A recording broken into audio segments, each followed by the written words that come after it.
City of joy, আবারও সেই প্রিয় শহর। এবং এই বাসেই হচ্ছে সরাসরি যাব ঢাকা থেকে কলকাতা। বাংলাদেশ ভারতের মধ্যে কাঁটাতারের বেড়া থাকলেও মৈত্রীর বন্ধন দীর্ঘদিনের।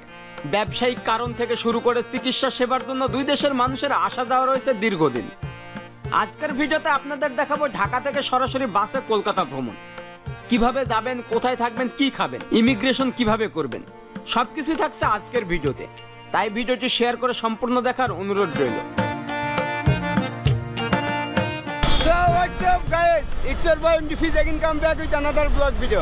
আজকে আমরা যাব ঢাকায় থেকে সরাসরি ইন্ডিয়ায়। ঢাকা শহর জ্যাম ছাড়া কিন্তু পুরো ইউরোপ শহরের মতো, ইউরোপ কান্ট্রি। দেখুন জাস্ট ভিউটা দেখুন, এই হচ্ছে আমাদের ঢাকা শহর। যদি রাস্তাঘাটে জ্যাম না থাকতো ভাই, ঢাকা শহর অন্য লেভেলের। জাস্ট জ্যামের জন্য আমাদের এই রাজধানীটা পিছাই গেছে একটু। দেখুন তো যাই হোক, আমরা আবারও অনেক দিন পরে যাচ্ছি ইন্ডিয়াতে। আপনারা জানেন যে বাংলাদেশের বিভিন্ন জেলা অলরেডি আমি ঘুরছি, তো এরপরে আবারও যেতে হবে, কারণ ওখানে আমার কলেজ, আমার কয়েকটা এক্সাম আছে। তারপরে ইন্ডিয়ার কিছু রাজ্য ঘুরে আবারও বাংলাদেশে ব্যাক করব। তবে এই ভিডিওতে আপনাদের দেখাবো যে কীভাবে আপনারা ইন্ডিয়াতে যাবেন সরাসরি, কোনো জায়গায় ট্রানজিট না, একদম সরাসরি কলকাতায় বাসে করে। এই যে দেখুন ভিউ দেখুন, আমাদের বাস কিন্তু চলে আসছে, যেটা হচ্ছে বিআরটিসি শ্যামলী এনআর ট্রাভেলস। এবং এই বাসেই হচ্ছে সরাসরি যাব ঢাকা থেকে কলকাতা, 9 ঘন্টা মানে সময় লাগে। এবং এটা হচ্ছে আপনার আরামবাগ থেকে 10টা 45। এই যে দেখুন আমাদের শ্যামলী বাস, এই যে শ্যামলী কাউন্টার, এই যে আমাদের বাস, এই যে দেখুন এনআর ট্রাভেলস। এবং এইটা হচ্ছে আমাদের সিট, একদম সামনের সিটটা নেওয়া হয়েছে, কারণ আমরা 15 তারিখে টিকিট কাটছি, মানে অলমোস্ট আপনার হচ্ছে 7 দিন আগে। এবং আপনারা যদি আগে টিকিট কাটেন তাহলে চুজ করে সিটগুলো কনফার্ম করতে পারবেন। যাই হোক, এই প্রথম ঢাকা থেকে শ্যামলী বাসে যাচ্ছে একদম ডিরেক্ট কলকাতা, মানে কোনো জায়গায় আমাদেরকে ট্রানজিট করতে হবে না, একদম বেনাপুল হয়ে মানে ডিরেক্ট আমরা কলকাতায় চলে যাব। এবং আপনাদের দেখাবো যে কত ঘন্টা সময় লাগে, কি কি এক্সপিরিয়েন্স, কি কি পেপারস লাগে, এভরিথিং সব কিছু। ওকে,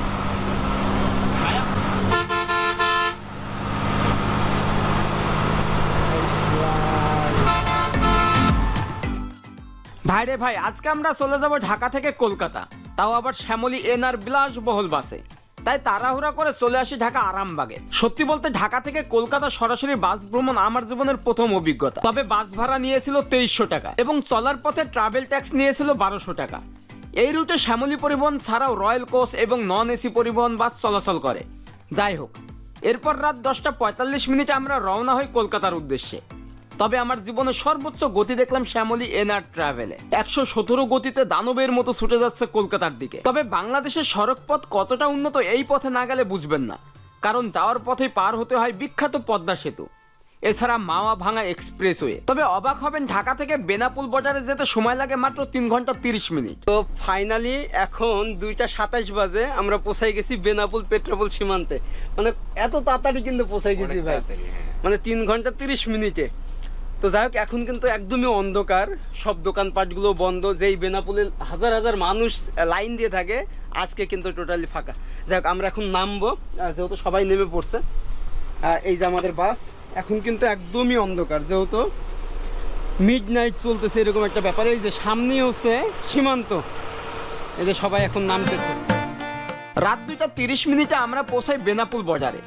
রাতের আধারে দুই দেশের আন্তর্জাতিক সীমান্ত একদমই নিরিবিলি, সিমসাম, স্তব্ধ।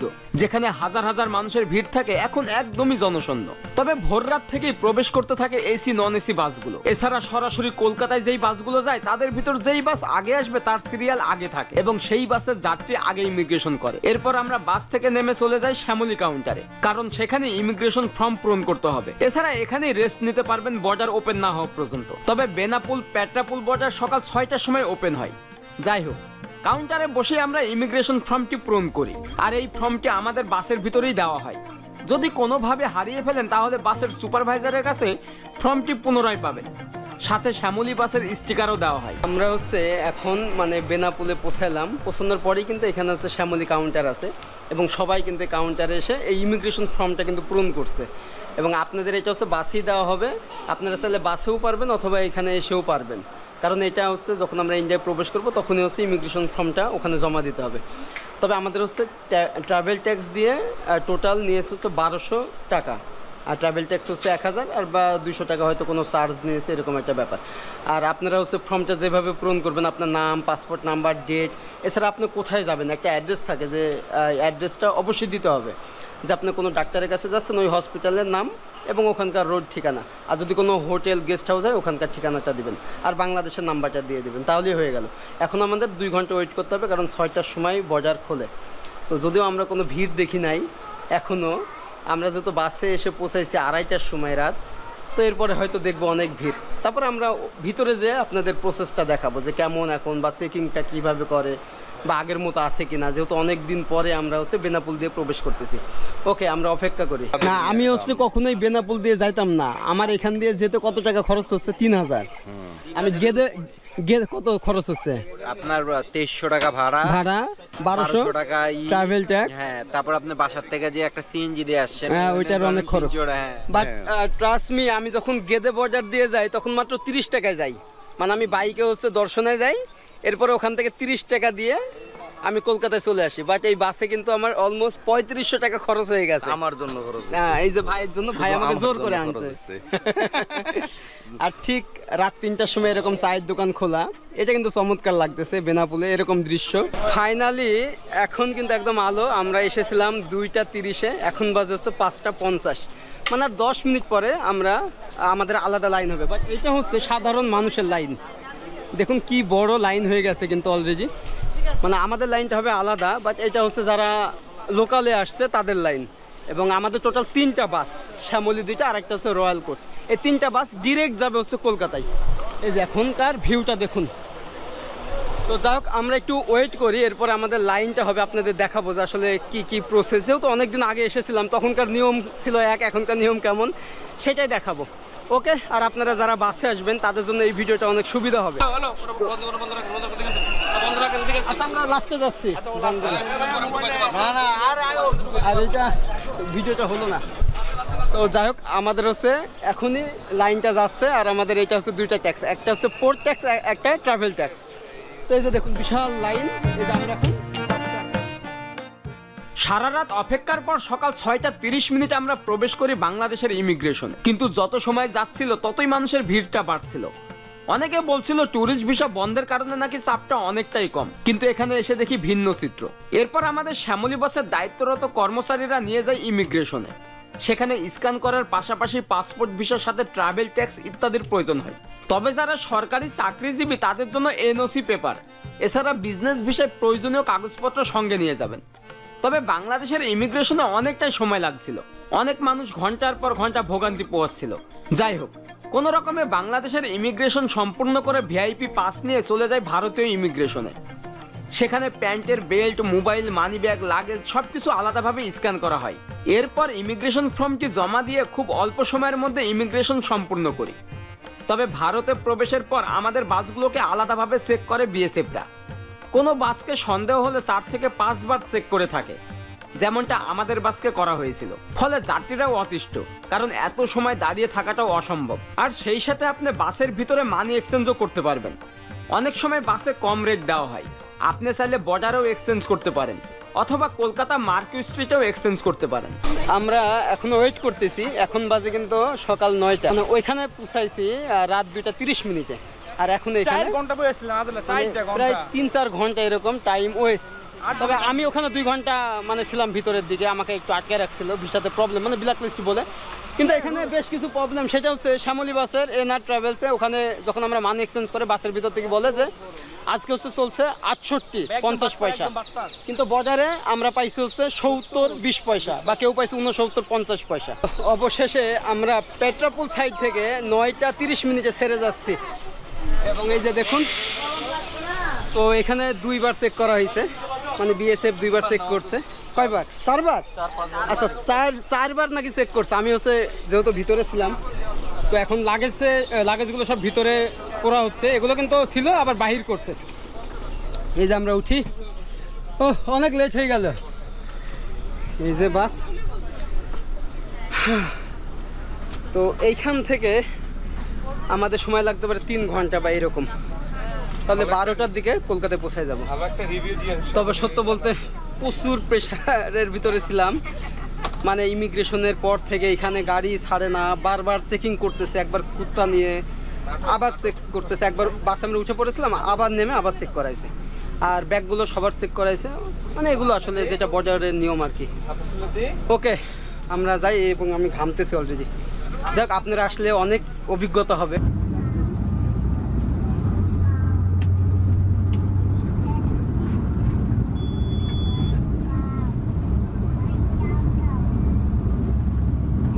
আমরা এখন দত্তপুকুর, এই যে এটা কোথায়? নরসিংহপুর দত্তপুকুর। আচ্ছা, মানে অ্যাকচুয়ালি এখানে আমাদের বাসটা ব্রেক টাইম দিল, মানে যাত্রী বিরতি।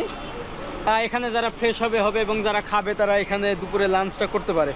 এরপরে আবার আমরা রওনা হবো কলকাতার উদ্দেশ্যে। ঘুমাইতে ভালো এই যে সবাই নামতেছে। দেখ, মামার হোটেলে ফার্স্টে এলাম, এই যে হোটেল পার্ক ফ্যামিলি রেস্টুরেন্ট, ওই যে ডাকতেছে আমাদের। হ্যাঁ আসতেছি মামা, আসতেছি। সো আমাদের খাবার রেডি, একদম মাটনের থালি এটা। এই যে মাটন থালি, এর সাথে ডাল, সবজি, ভাজা, পাঁপড়, চাটনি সবই তাজা, শুধু মানে এই যে কলকাতার যে একটা খাবার, সেটা আপনি আসলেই ফিল পাবেন যে এর সাথে চাটনি দিবে, এরকম পাঁপড় দিবে। আমরা এখন খাওয়া দাওয়া করবো, কারণ কালকে রাত 10:45 আমাদের গাড়ি ছাড়ছে, এরপরে কোথাও যাত্রা বিরতি দেয় নাই বাংলাদেশে। তারপরে বেনাপুলে পৌঁছাইছি আপনার 2:30 মিনিটে। ওখানে কোনো হোটেল খোলা ছিল না, ইমিগ্রেশনে বিশাল ঝামেলা, অনেক কষ্ট করে এরপরে এই সাইডে এসে, মানে পেট্রাপুলে এসে গাড়ি তো অনেকবার চেক করছে, জানি না কোনো একটা হয়তো তাদের কাছে ইনফরমেশন ছিল। তারপরে কোথাও কোনো কিছু খাওয়া হয় নাই, তো এখানে এসে ফাইনালি এখানকার মাংসগুলো আমি জাস্ট হাত দিতেছি, এগুলো কিন্তু খুলে খুলে পড়ে যাচ্ছে। এই যে সব কিন্তু খুলে খুলে পড়ে যাচ্ছে। ওদের রান্নাটা দেখুন শুধু যে কি সফট এরকম। আর সব থেকে মজার বিষয় হচ্ছে এই যে আমের আটি, এটা মানে এটা খুবই টেস্ট। তো যাক, আমরা খাওয়া দাওয়া করে আবার রওনা দিব। আর হোটেলটা অনেক সুন্দর, অনেক বড়, এবং তারা হচ্ছে খুবই আন্তরিক। দেখলাম যে আমরা বাংলাদেশিরা যখন এখানে থামছি, সবাই খুব স্বাগত জানাচ্ছে, সবাই তাদের হোটেলে ডাকতেছে, খুবই আন্তরিক। এই জিনিসটা ভালো লাগলো যে দুইটা দেশের সম্পর্ক সাধারণ মানুষের। তো যাই হোক, আমরা খাওয়া দাওয়া করে আবার রওনা দিব সেই প্রিয় শহর কলকাতার উদ্দেশ্যে। আমাদের এই চশমা কেমন আবিষ্কার করলেন ভাই? ভাই হঠাৎ করে মাথায় আসছিল রাতে বেলা, মানে এটা কি উপকার করতেছে?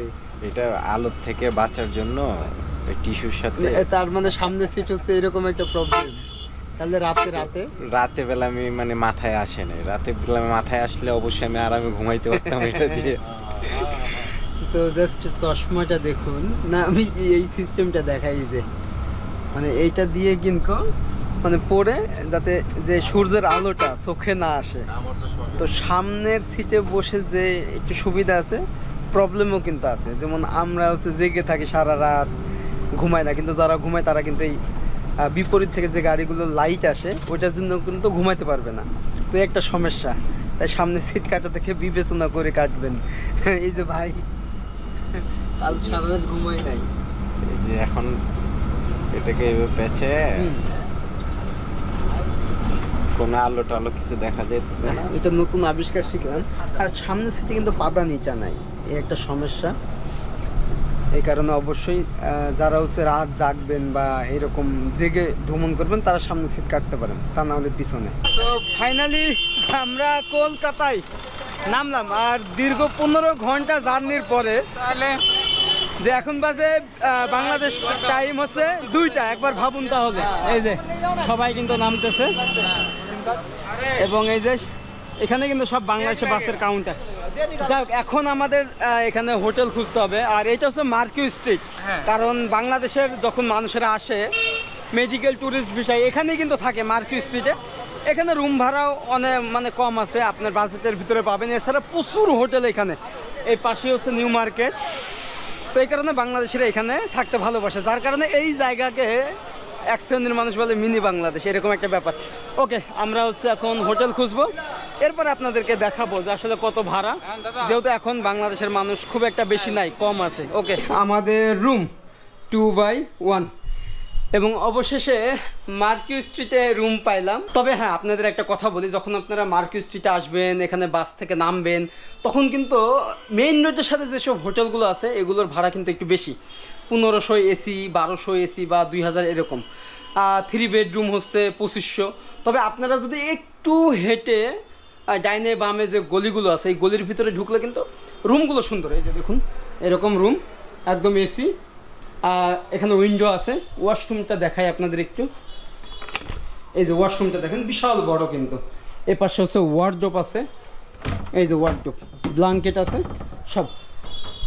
তো এই রুমের ভাড়া আমাদের কাছে নিয়েছে 1300 রুপি।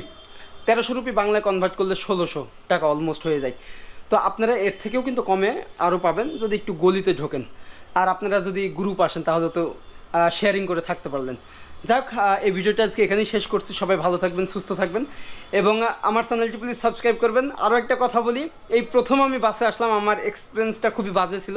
একদম ইমিগ্রেশন থেকে শুরু করে অনেক জায়গায় হ্যারাসমেন্টের শিকার হয়েছি, অনেক প্রবলেম ফেস করতে হয়েছে, অনেক হ্যাসেল গেছে। এবং আমাদের শ্যামলী এনআর ট্রাভেলসে অলমোস্ট 15 ঘন্টা টাইম লাগছে ঢাকায় থেকে কলকাতা পর্যন্ত আসতে।